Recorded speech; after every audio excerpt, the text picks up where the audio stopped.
Bom, e mudando de assunto, a gente fala agora então sobre as eleições norte-americanas. Quero saber como é que foi o debate ontem por aí, hein, Ana?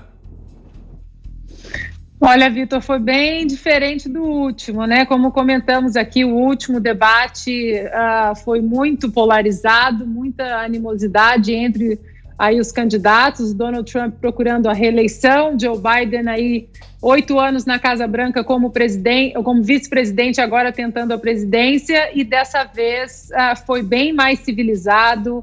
Novas regras foram instauradas ali para cada 2 minutos sem interrupção, microfone ali no mudo ou cortado, né, se eles ultrapassassem esses 2 minutos. E ontem parece que foi um debate mais civilizado, né, como eu falei, e o Donald Trump com uma postura bem diferente, né, da postura agressiva que estamos acostumados a ver no Twitter, em suas entrevistas. Ele foi incisivo, porém ele foi bem menos agressivo. Eu acho que ele atingiu ali o alvo dele. Os fãs do Donald Trump queriam ele um pouco mais agressivo, mas eu acho que a estratégia dele foi boa, porque ele precisava falar exatamente com aquele republicano que ainda estava em cima do muro, ou aquele democrata moderado que ainda não sabe em quem votar. E eu acho que nesse ponto ele foi muito eficaz. Ele trouxe bastante suas políticas públicas, os números das suas políticas públicas que vem dando certo, né? Até antes da pandemia, os números da economia americana estavam aí entre os melhores números da história dos Estados Unidos. E Joe Biden até que tentou arrumar uma briga boa com ele ali, mas caiu nas platitudes, no xingamento ad hominem, de xenófobo, racista. E enquanto isso, Donald Trump conseguiu captar ali o eleitorado falando das suas políticas públicas, principalmente para aqueles estados onde a eleição pode ser definida, né? Pensilvânia, Ohio, Michigan, Carolina do Norte, são os estados que votam democratas ou republicanos. E falou também com as minorias, os negros, as mulheres, os latinos, falou de uma maneira muito incisiva, forte, também mostrando as políticas que vêm ajudando essas comunidades. E focou também na economia, né, Vitor? É o ponto principal aí dentro da pandemia que está preocupando muito o americano, e ele focou aí na economia e ainda conseguiu, nessa salada toda aí, falar da corrupção, do suposto esquema aí de corrupção do filho do Joe Biden, junto com o pai, no tráfico de influência com a China e com a Ucrânia. Os números agora nesses estados onde as pesquisas há 10 dias mais ou menos davam uma larga margem aí para o Joe Biden, agora nesses estados está muito perto, menos de 1% de diferença. Então, faltando aí 10 dias, Vitor, vai ter muita emoção ainda, muita água para passar debaixo dessa ponte das eleições presidenciais americanas. Fala, Augusto. Olha só, Ana Paula, queria te perguntar, porque eu assisti aqui, o tradutor, ele fez uma tradução inacreditável, né? Ali era tudo Dilma, o tradutor, o cara que traduzia o que dizia o Biden. Você já disse que ele fala com a Dilma, e o tradutor encobria a voz, não dava para saber direito o que ele estava dizendo.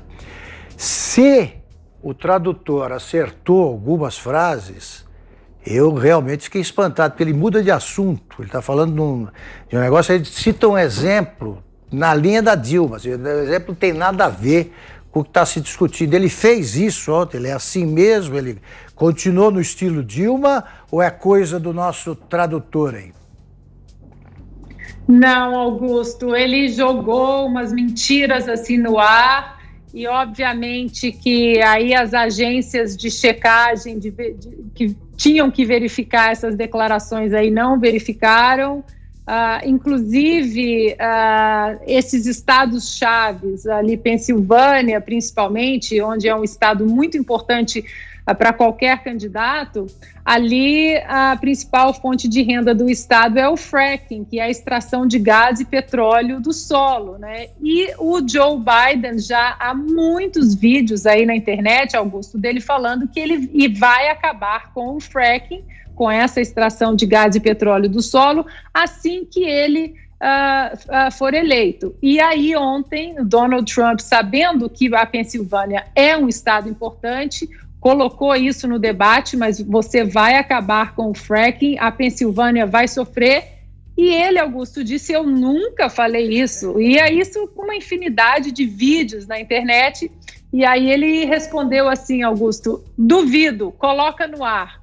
Augusto, 5 minutos depois do debate, todos os vídeos estavam no ar, mostrando que Joe Biden, confirmando que em várias entrevistas que ele vai acabar com o fracking assim que ele for eleito.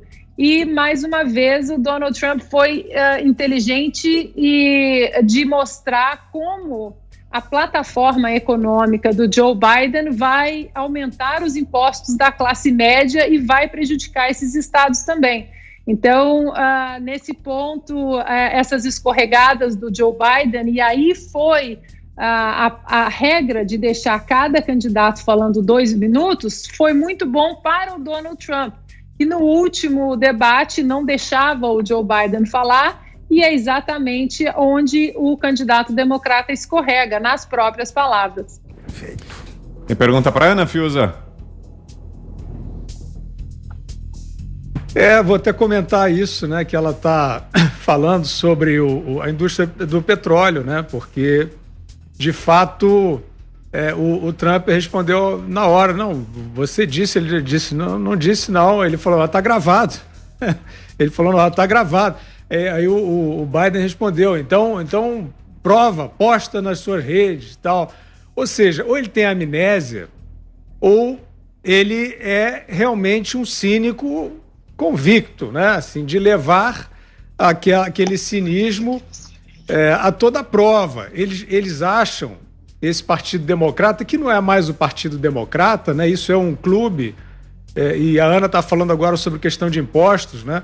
Na verdade, vai ser muito esquisito se a sociedade americana eleger o Biden. E não é nenhum partidarismo, não, é porque ele já tem o termo de comparação.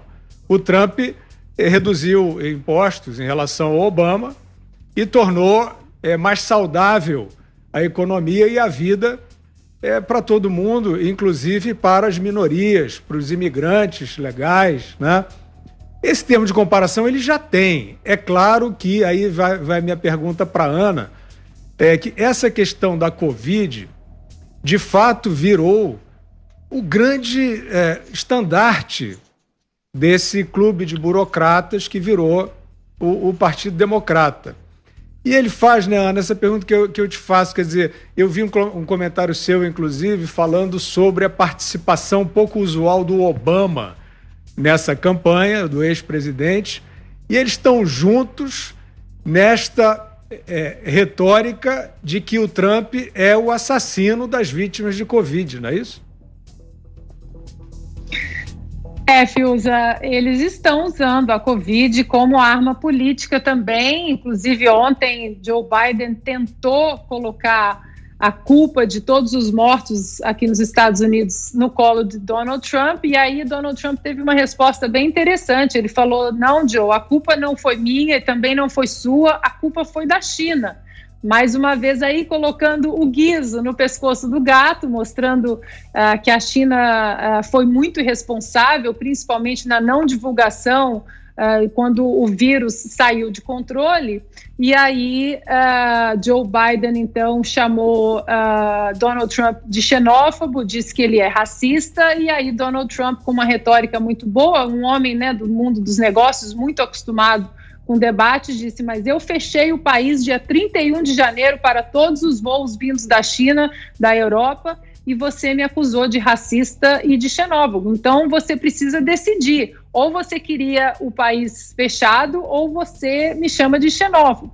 Um outro ponto importante também, Fiuza, é em relação a isso que a gente vem falando sobre o lockdown. O Donald Trump colocou na testa ali do Joe Biden: se ele for eleito, ele já disse que vai fechar o país todo.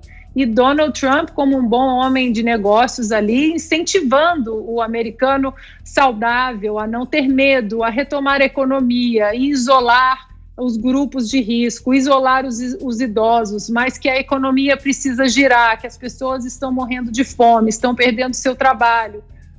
num ímpeto ali muito corajoso, que faz parte, né, do DNA do americano de empreender, de correr atrás, né, das coisas, e com, obviamente, a ajuda do governo dentro do possível. Então, nesse ponto, porque dentro das pesquisas, Fiuza, que mostram que Joe Biden, em alguns estados, ele pode estar à frente do Donald Trump, quando essa pesquisa é quebrada em tópicos, quando chega no tópico economia, aí Donald Trump tem uma larga vantagem de 10 a 13 pontos na frente de Joe Biden. Ou seja, o americano não gosta, alguns americanos não gostam do Donald Trump, mas quando o assunto é economia, a confiança vai para o Donald Trump.